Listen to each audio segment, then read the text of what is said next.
So without anything further, our next speaker is Michael Gatt. He's got an experience in technology throughout his career, and I talked a little bit about AI already, so he might be a man after my heart here. He's worked at this intersection, this intersection of AI and how you can use it to help humanity and make a difference. Perfect. Right, and working at the NSF-run National Transportation Data Challenge. I'm excited to hear a little bit about that last year. Well, not for this talk, but for your background, it's important. And he's also done some consulting with startups in Fortune 100 companies on their brands around AI and technology. And I understand that your cat is not watching tonight. She doesn't care, not interested. He. But I encourage you all to very much be engaged and enjoy this next talk. Anything that starts with Wile E. Coyote has got to be a good thing, because we should embrace that kind of failure, right? Good role model. Thank you. Without that, Max. My cat isn't watching, but my friend the mountain lion is. This is Griffith.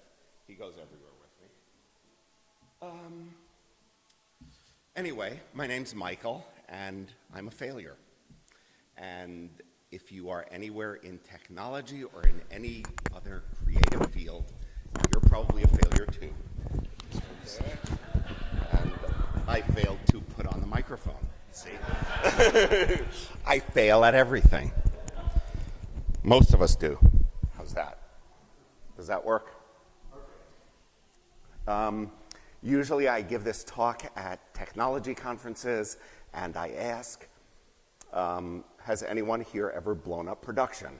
And I see a whole bunch of hands in the back. But if I were to ask this group, have you ever done anything where you really screwed the pooch for whoever you were working for, whatever you were working on? How many hands? Okay, there are 2 or 3 who I guess are just completely new at this. But the thing is, failure is endemic to most of the professions. Most of us, I think, at this conference will tend to be in. Problem is, we present ourselves as professionals, but we don't quite have the same notion of what professionalism means as a lot of other organizations out there. You would not expect your heart surgeon, for example, to tell you that, we're going to fix that in the next release. That would not be good. Boeing would not tell you that we can't duplicate that crash. It must be your environment. Change it. Different level of professionalism is demanded there. But sometimes our notion of professionalism clashes with reality. What we consider to be an acceptable failure doesn't really work for lots of other people. And that's where we get into trouble. And these can be the career-limiting, career-destroying type of events. And the question is what to do about them, because, as I said, they are endemic to most of what we in this room do.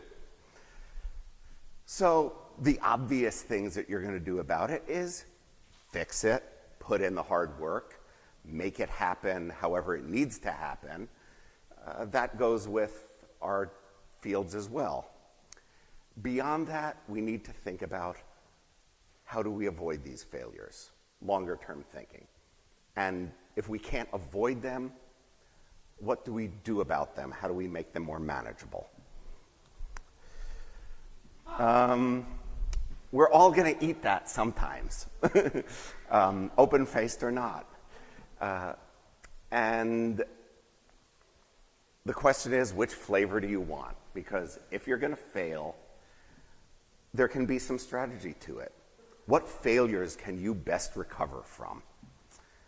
In my field in technology, there are thousands of ways that you could possibly screw up and destroy things. If you're in entertainment, in the arts, thousands of ways to be forced to eat that sandwich.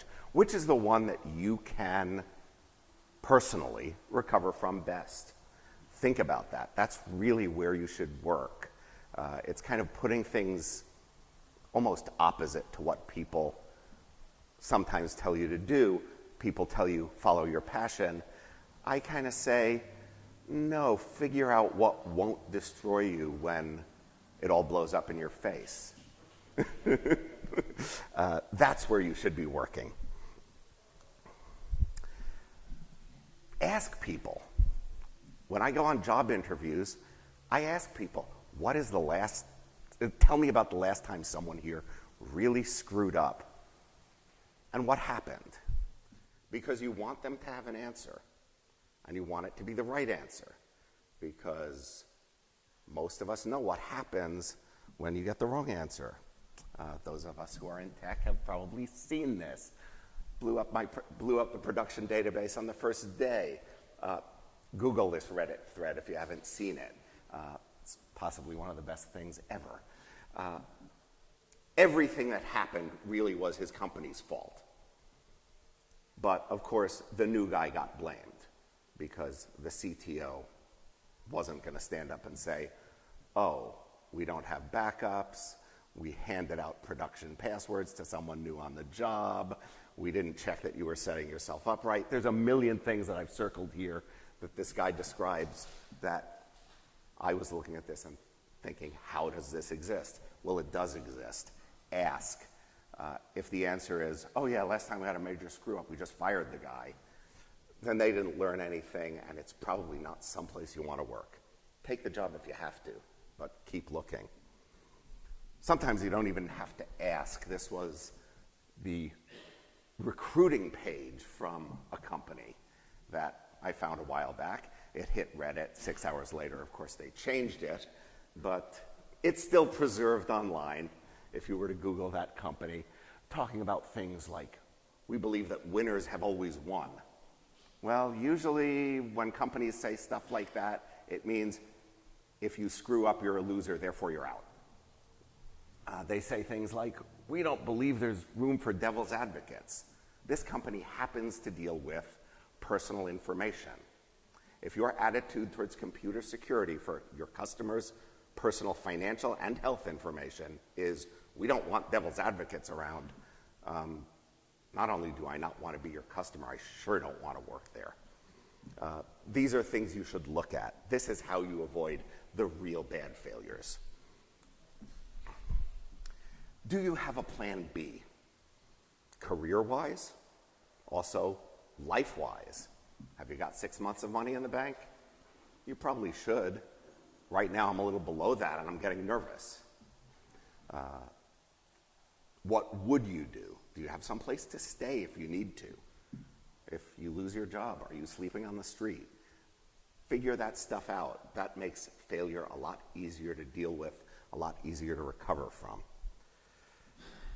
And then just the final word, and that is that failure and everything else in most of our fields is a team sport. As I said at the beginning, or as I asked at the beginning, show me your hands, most of the hands went up. Most of us have been there.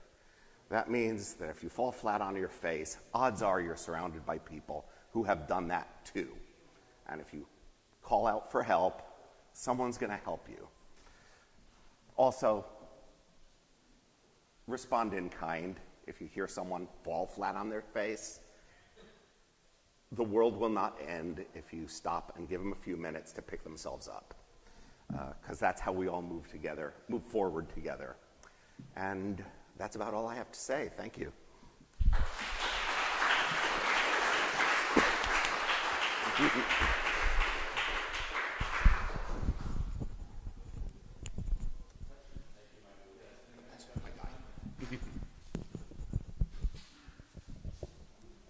Yeah, right here. What failure are you currently working on? What failure am I currently working on? I am currently, well, I failed to use up all my time here. I was supposed to have 15 minutes, but this was originally a 5-minute lightning talk, so that wasn't going to happen. I'm currently failing to find regular employment in LA. I've got lots of projects. I'd love something more stable. So yeah, that's my current failure.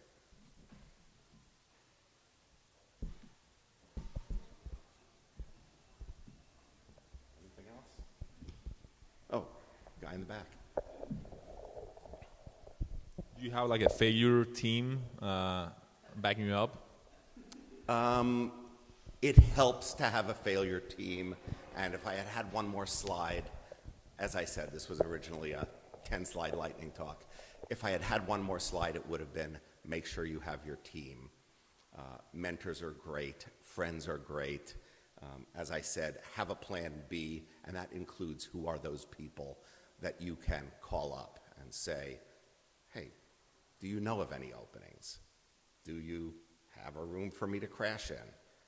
Can you take care of my cat while I go off someplace else in the world and look for my next opportunity? All of those things are important. Yeah, having a team matters.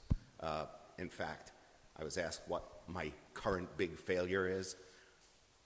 I kind of lied.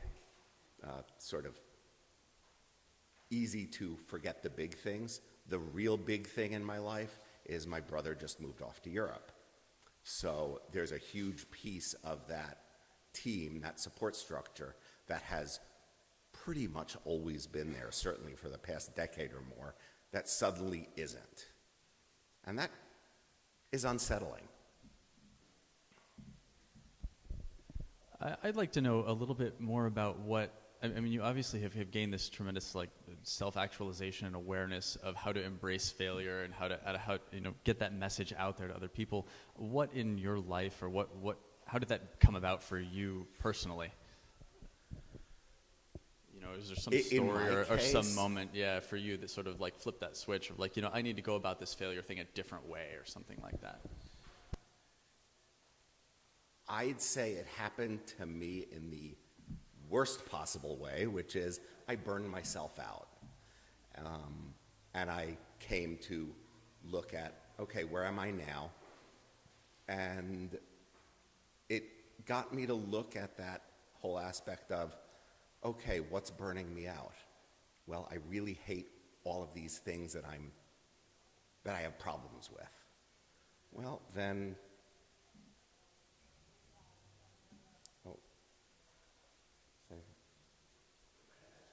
it doesn't matter.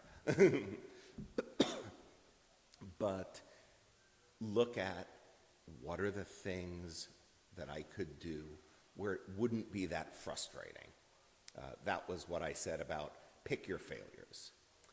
I hit a point where, as a more senior guy, as a project manager, I was really hating those failures, but I don't mind failing when I'm writing code. So, okay, maybe it's a step back in my career. I don't really think of it that way. It's a reforking back to someplace where I was before that, yeah, I screwed things up every day, but it didn't bother me. I didn't take it home with me. And that's kind of where it comes from. Over there. What advice would you give to someone who had a failure that went badly, where, say, they weren't prepared and didn't have that support structure in place?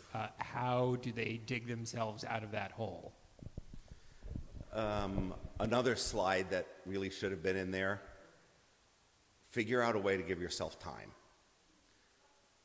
One of the things I've found, particularly after a couple of jobs back in the early 2000s in the dot-com era where things just completely blew up, not even really my fault, but it was very difficult in that period to look at things as not being your fault.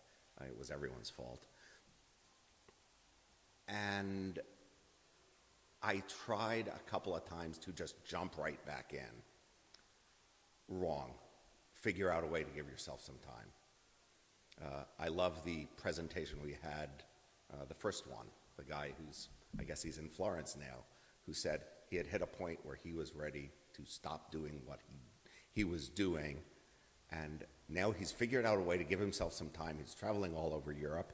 I don't think he'll do that indefinitely, but he's giving himself some time to ground himself and figure out where he goes next. I think that's really, unfortunately, not well supported in our society as much as it is in other places. We tend to tell people, no, jump right back in. Sometimes you need the time, take it. Sorry, kind of rambling answer there.